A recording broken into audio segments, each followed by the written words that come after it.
I want to take the opportunity to kick us off by talking about elite teams. Because when I think about the power of this group here together, all of the countries and all of the companies that we represent, it's important for us to realize that the only way we will save America and the free world is if we perform together as an elite team. Because here we are at the end of 2025, and it's like if the 21st century were a football game, we've just wrapped the first quarter, and it's become pretty clear to us that the other team, let's call them China, was training really hard in the off-season, and they came here to win. And even though we are the reigning champs, we can't coast, and if we want to win this thing, it's pretty clear we're going to have to up our entire game. History is calling us right now to perform as a team at our absolute best. So let me start with a personal story. I always say my first career was as a student athlete. I was team captain of the UCLA gymnastics team, a member of our NCAA championship team, a two-time scholarship recipient, third in the Pac-10 on vault. But that's not the story. The story is I was turned down from walking onto the team. Twice. Not once, twice. And UCLA was the number one program in the country at the time. They'd won 4 national championships or Olympians everywhere. And I was a very average gymnast. I'm also 5'6", which is kind of tall for a gymnast. And I never competed nationally. I never competed internationally.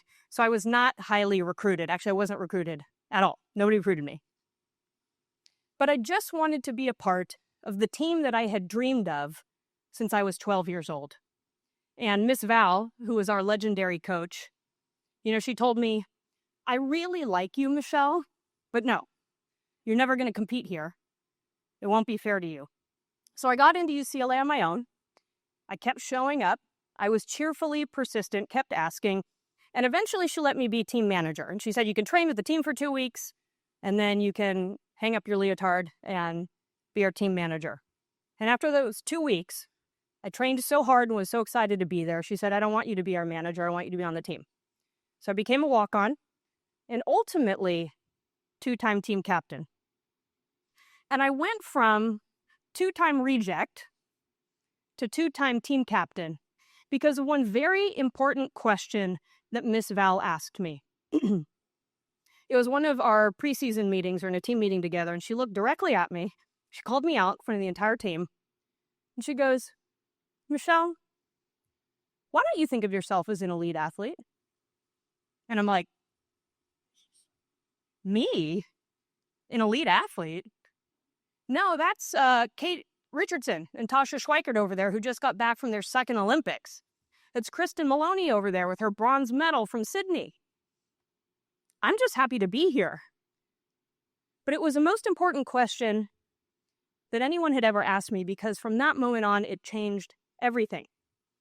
And from that day on, I started asking myself, well, what would I do if I were an elite athlete? And then I decided to do it. I did mental routines before bed every night. I did extra training and conditioning with our football team. I was in the training room at 6:40 every morning before 8 a.m. practice. And then even before I became a starter in our lineup, even before I was competing for us at the national championship, I was named team captain. And that's the moment when it all really clicked for me. Because my coach's invitation to me to dare to think of myself as elite, which nobody had ever challenged me to do before. Her invitation wasn't actually about me or my individual greatness. Her call for me to be elite was about fulfilling my role as a member of an elite team. Because if I was just happy to be there, I wasn't doing my job for the team. And I've thought about that question a lot lately. Because as Americans, we are already a part of an elite program. And we have been given a spot on one of the most exceptional teams in history. But the team can't afford anymore for any of us to just be happy to be here. And as this generation, as our generation now decides our place in the 21st century with newer and tougher challenges than any that we've ever faced, here's the question for us. What if we as Americans thought of ourselves as an elite team. And I want to invite you to do that starting today. Because we already have everything that we need to be elite. The only thing that we have to do is decide. And so here are the 3 things. If we are in a locker room huddle right now, here are the 3 things that I would tell us in our huddle before we run back onto the field to go win the next 3 quarters. First is, remember that whatever we were yesterday is not good enough today. And the truth is that even the greatest of all time have to relentlessly get better. Michael Phelps had to swim 2.5 seconds faster in Rio than in Athens just to win gold in the same race. Being elite just requires continuous improvement. And the same is true for us as a country. But the really challenging part for us is that our yesterday isn't just last year, it isn't just the last few years, it's the last 80 years. So we're going to have to break from some old habits that we've been clinging to as a team, in many cases for a lifetime. Because since 1945, since America and its allies won World War II, our national security reflex has been defense. And it was right at the time, actually. Our job was to defend our superpower position and the free world that we built from anything that threatened it. So that meant defending against the Soviet Union in the Cold War. It meant containing communism in Korea and Vietnam. It meant defeating terror in the Middle East. Defeat, contain, defend, preserve the status quo. That was the job. And that mindset was actually well suited for the 20th century. We did pretty well. But it's not the 20th century anymore. And what we did yesterday, defending the status quo against an adversary, is not good enough today. Because the world has changed and the status quo itself is now obsolete. And there's 2 reasons for this, China and AI. And I'll give you a perfectly good example. We all remember at the beginning of this year when DeepSeek came out. It was number 1, downloaded in the App Store. It was built on the cheap in China. It was built despite all of our export controls on advanced chips. It wiped $600 billion off of NVIDIA's market cap in a day, $1 trillion off of our tech sector overnight. And in just 2 months after DeepSeek came out, DeepSeek upgraded its model and Chinese firms rolled out 10 major product launches or updates. 2 months.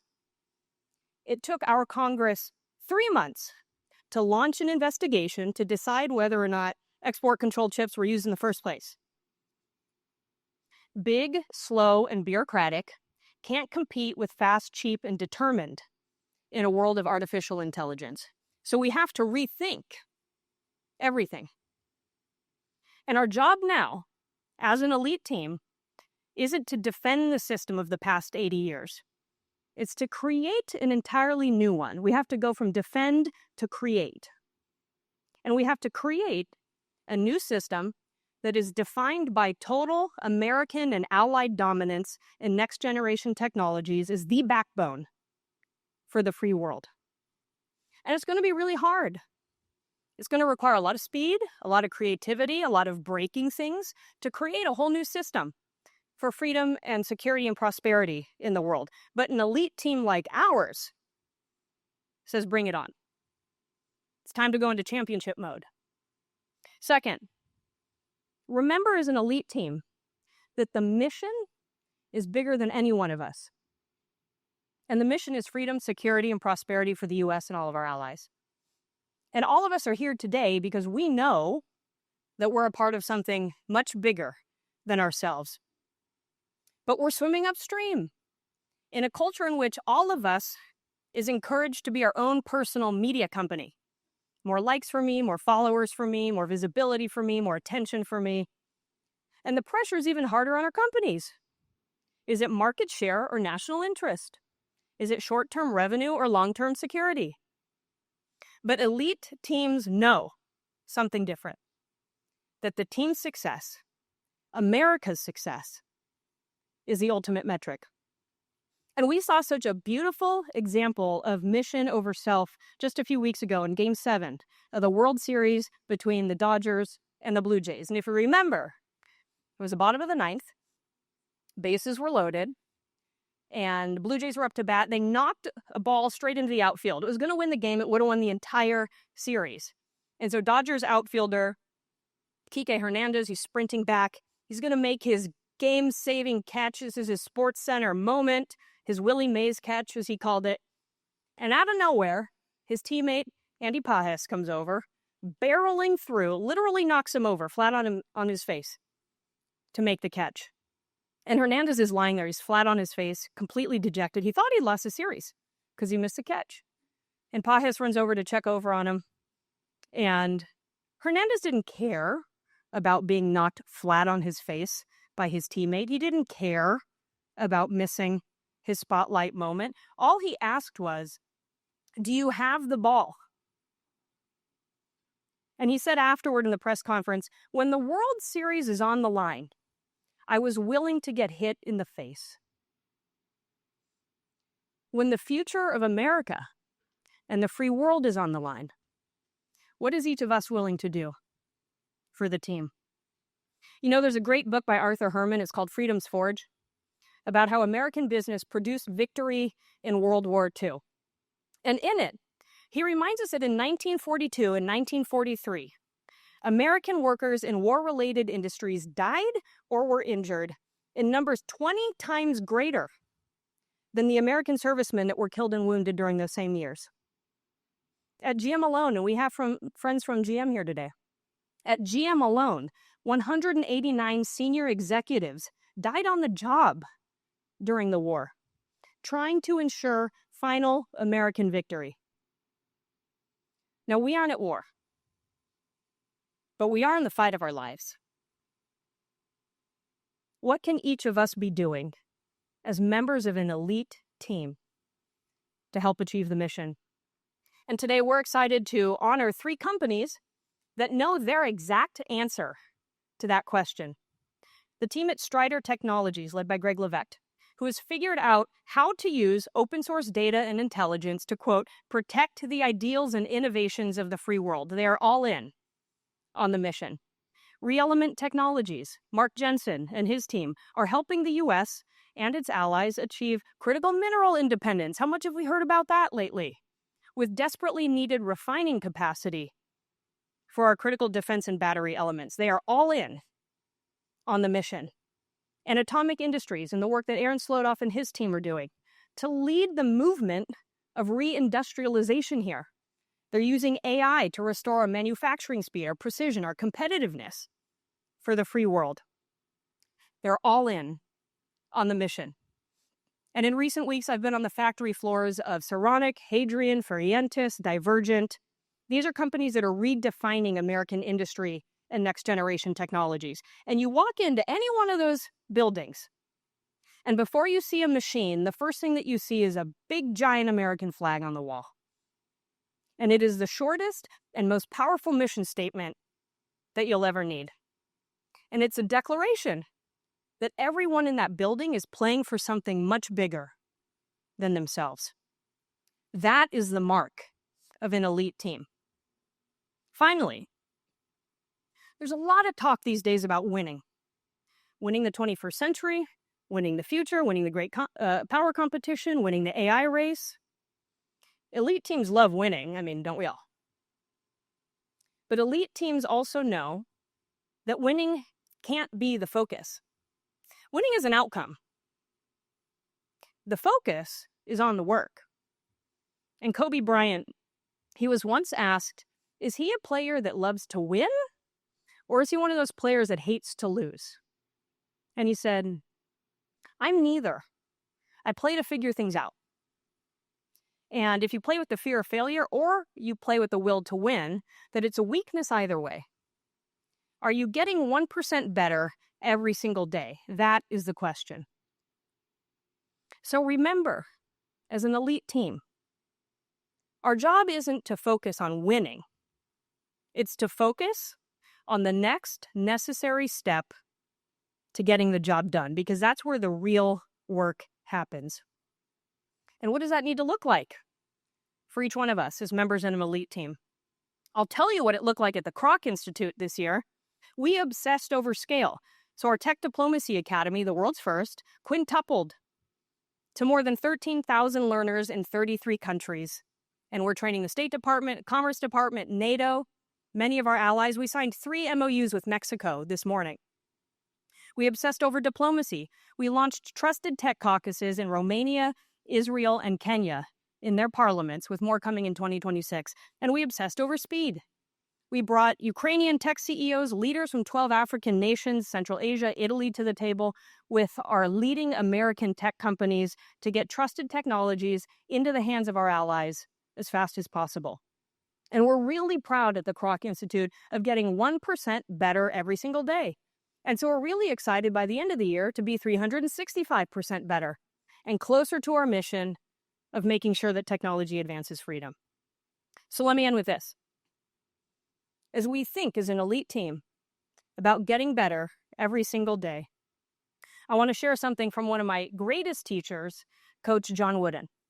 He was one of the greatest basketball players at Purdue of all time, and at UCLA, one of the most legendary NCAA basketball coaches of all time.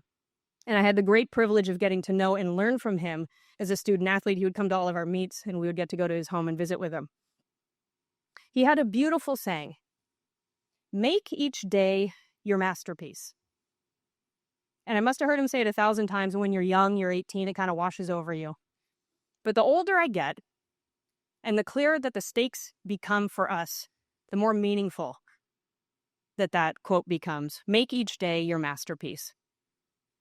Because there are days that can change everything. And for me, it was a day that Miss Val asked, why don't you think of yourself as an elite athlete? And my hope is that maybe this day can be the same. The day that we all decided to be the most elite version of ourselves. Not because we want to, but because we're called to, as a team, for America. So in the spirit of rising together as an elite team, of knowing that yesterday is not good enough today, that we are part of something much greater than ourselves, and that our only job today is to get 1% better. Here is to making today a masterpiece. Thank you.